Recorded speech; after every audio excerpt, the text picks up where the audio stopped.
Hello friends, तो आज हम acid base and salt class 10 chapter 2 का पार्ट 11 करेंगे।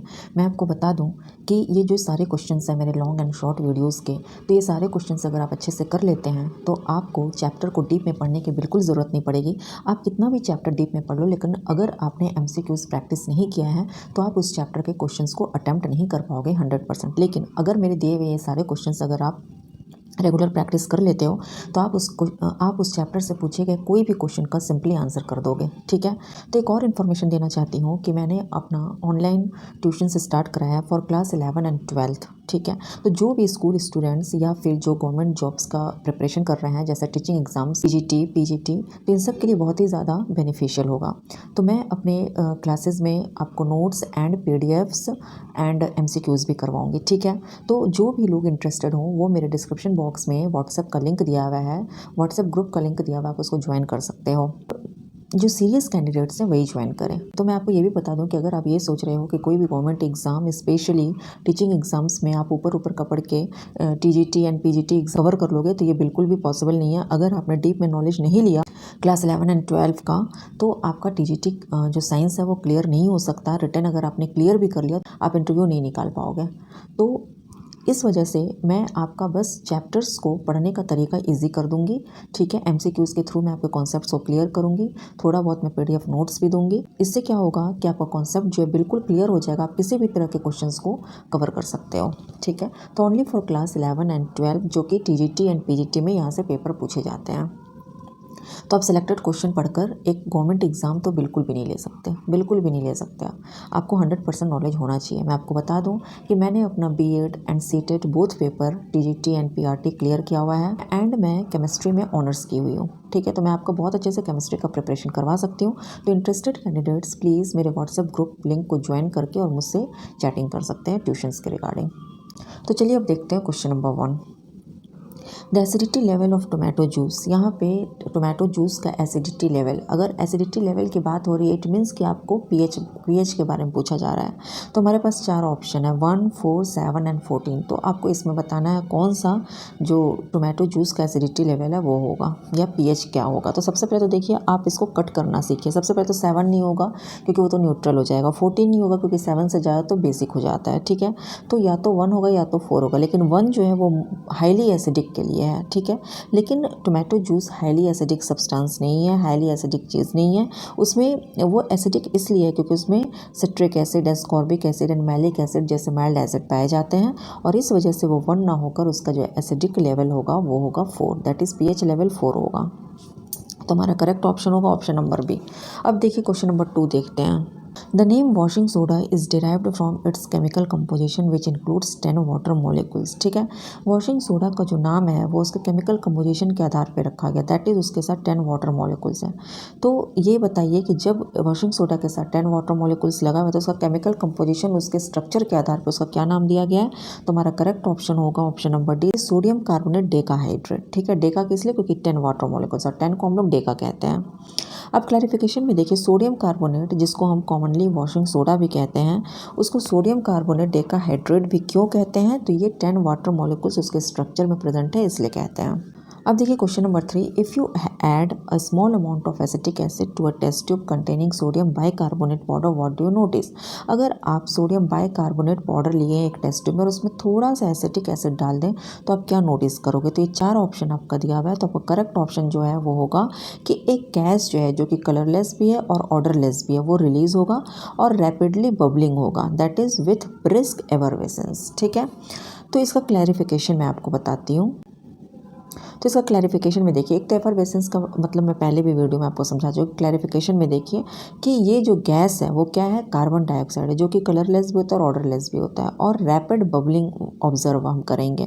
तो अगर जब बबलिंग हम ऑब्जर्व करेंगे तो इट मीन्स वहाँ गैस रिलीज हो रहा है तभी बबलिंग हो रहा है। ठीक है, और ऐसा होता क्यों है, ये क्यों बबलिंग शुरू हो जाता है, गैस रिलीज हो, क्योंकि केमिकल रिएक्शन होता है किसके बीच में, acetic acid and carbonate compound के बीच में। ठीक है, तो इससे क्या होता है कि कार्बन डाइऑक्साइड प्रोड्यूस होता है।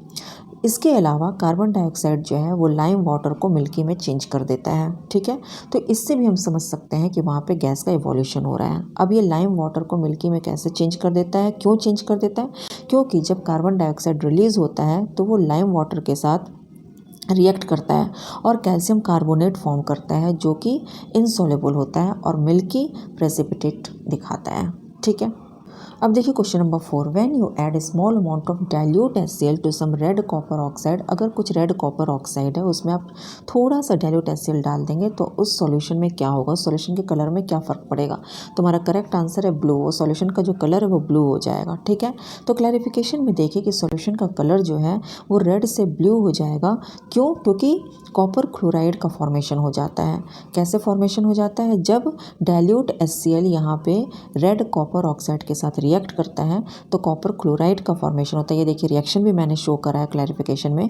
कॉपर ऑक्साइड मतलब CuO plus dilute HCl that is 2HCl give rise to CuCl that is copper chloride plus water. अब देखिए question number 5, which of the following solution has the lowest pH value indicating the highest acidity. तो अब आपको बताना है कि ये जो 4 ऑप्शन हमारा है इसमें से लोवेस्ट pH वैल्यू क्या होगा जो कि हाईएस्ट एसिडिटी। अब ऑब्वियसली किसी भी चीज़ का एसिडिक स्ट्रेंथ हम कैसे पता करते हैं, तो उसके pH के द्वारा। अगर pH जितना ज़्यादा होगा उसका एसिडिक स्ट्रेंथ उतना ही कमज़ोर होगा, वीक होगा, कम होगा। और pH जितना कम होगा वो सब्सटेंस जो है वो हाईली एसिडिक होगा, उसका एसिडिक स्ट्रेंथ बहुत ज़्यादा होगा। तो यहाँ पर देखिए सबसे कम pH किसका है, तो option number D that is 1 है। तो हाईएस्ट एसिडिक वही होगा। तो हमारा correct option option number D होगा। क्लैरिफिकेशन में देखिए वही जो मैं आपको समझाई हूँ। The most acidic solution has a pH of 1 with lower pH values indicating greater acidity. Acidic solution का जो pH होता है वो 7 से कम होता है, बेसिक का 7 से ज़्यादा होता है और न्यूट्रल का 7 होता है। ठीक है। अब देखिए question number 6, phenolphthalein is classified as a type of indicator. आपके पास 4 ऑप्शन दिया हुआ है फिनोप्थेलिन के, क्या वो सिंथेटिक इंडिकेटर या नेचुरल इंडिकेटर या यूनिवर्सल इंडिकेटर या इनमें से कोई भी नहीं है। तो हमारा करेक्ट ऑप्शन होगा option number A that is synthetic indicator. Phenolphthalein जो है वो एक सिंथेटिक इंडिकेटर होता है। क्लैरिफिकेशन में देखिए फिनोप्थेलिन को हम सिंथेटिक इंडिकेटर इसलिए कहते हैं क्योंकि वो एसिडिक इन्वायरमेंट्स में क्या होता है, कलरलेस होता है, लेकिन बेसिक इन्वायरमेंट में वो पिंक हो जाता है। ठीक है। इसके अलावा वो इंडिकेटर इसलिए कहलाता है क्योंकि उसके पास क्या एबिलिटी है कि वो अपने कलर को चेंज करता है depending upon the pH of the solution. ठीक है। यानी सॉल्यूशन का क्या pH यानी एसिडिक लेवल क्या है उसके हिसाब से अपना कलर चेंज करता है। और इस तरह से चेंजेस कलर यानी हम विजुअली देख कर समझ सकते हैं कि वो जो सॉल्यूशन है वो एसिडिक है या बेसिक है, क्योंकि वो तो कलर चेंज करता है। उसको देख के हम समझ सकते हैं कि दिया हुआ सॉल्यूशन एसिडिक है या बेसिक। उसकी वो एक केमिकल कंपाउंड है जो कि आर्टिफिशियल प्रोसेस के द्वारा क्रिएट किया गया है। ठीक है। ना कि वो नेचुरल सोर्स से लिया गया है, यानी कि नेचुरल सोर्स वो जो भगवान ने हमें दिया है, तो वो सोर्स तो कुछ है नहीं जिससे हमें फिनोप्थेलिन मिल गया। फिनोप्थेलिन तो हमने क्रिएट करा है, इस वजह से ये नेचुरल सोर्स नहीं है, ये सिंथेटिक इंडिकेटर कहलाएगा। अब देखिए question number 7, a solution of copper sulphate यानी CuSO4 in water appears dash in colour. अगर हम कॉपर सल्फेट को वाटर में डालें तो उसका कलर क्या होगा, उसका कलर हो जाएगा blue. Correct option is number D blue. ठीक है। अब क्लैरिफिकेशन में देखिए तो हाइड्रेटेड कॉपर सल्फेट जो है वो ब्लू कलर देता है, एनहाइड्रस कॉपर सल्फेट जो है वो उसमें कलरेशन नहीं होता, दैट इज़ वो कलरलेस होता है। ब्लू कलर जो है वो कॉपर सल्फेट का वाटर में दिखता है। क्लैरिफिकेशन में देखिए the blue colour observed in a solution of copper sulphate in water is a result of the presence of hydrated copper sulphate which imparts the blue colour to the solution. तो ये जो पानी में जाने के बाद वो उस कलर को ब्लू कर दिया, तो इससे हमें साफ पता चलता है कि हमारा जो कॉपर सल्फेट है वो क्या है, हाइड्रेटेड है। ठीक है। क्यों हाइड्रेटेड है, क्योंकि वो जैसे ही पानी में उसने अपने कलर को चाहिए, इट मीन्स वो हाइड्रेटेड है। चलिए क्वेश्चन नंबर 8 देखते हैं। The reaction between carbon dioxide and calcium hydroxide results in the formation of calcium carbonate and water.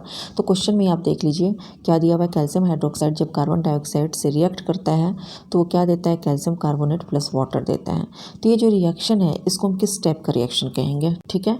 तो आप देखिए क्वेश्चन में ही आपको दिख जाए, कैल्शियम हाइड्रोक्साइड क्या हो गया, बेस हो गया, कार्बन डाइऑक्साइड क्या हो गया, एसिड हो गया, कैल्शियम कार्बोनेट क्या हो गया, सॉल्ट हो गया एंड वाटर हो गया। तो ऑब्वियसली ये क्या है, एसिड जब बेस के साथ रिएक्ट करे या बेस जब एसिड के साथ जुड़ जाए तो वो न्यूट्रलाइजेशन रिएक्शन हो जाता है। तो इसका करेक्ट ऑप्शन क्या होगा, न्यूट्रलाइजेशन। देखिए क्लैरिफिकेशन में देखिए ये हमें पता है कि जब नॉन मेटल्स ऑक्सीजन के साथ कंबाइन होता है तो वह एसिडिक ऑक्साइड देता है। ठीक है। तो वही न्यूट्रलाइजेशन रिएक्शन का एक एग्जाम्पल है, क्योंकि वो उसमें क्या हो रहा है, एसिड क्या है, कार्बन डाइऑक्साइड, और वो इंटरैक्ट किससे कर रहा है, base that is calcium hydroxide, तो वो सॉल्ट एंड वाटर दे रहा है। अब देखिए क्वेश्चन नंबर 9, लिटमस पेपर और litmus solution is derived from which type of plant. तो हमने पहले ही पढ़ा है कि लिटमस पेपर या लिटमस सॉल्यूशन जो है वो लिचन से डिराइव होता है। क्लैरिफिकेशन में देखिए litmus constitutes a soluble combination of various dyes extracted from lichens capable of dissolving in water. तो चलिए अब हम क्वेश्चन नंबर 10 देखते हैं। A solution that appears blue in colour, वो सॉल्यूशन जो कि ब्लू दिखता है वो क्या है। 4 ऑप्शन दिया हुआ है आपका, तो अभी हमने ऊपर ही पढ़ा है कि वो सॉल्यूशन आपका कॉपर सल्फेट।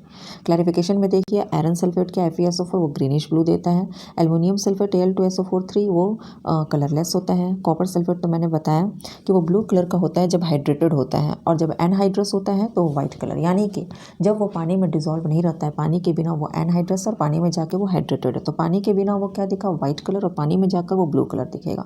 जिंक सल्फेट क्या है, वाइट कलर का है। ठीक है, तो अगर आपको मेरा ये वीडियो पसंद आया तो please like and subscribe my channel. Next video में फिर से 10 question acid base and salt का लेकर आऊँगी।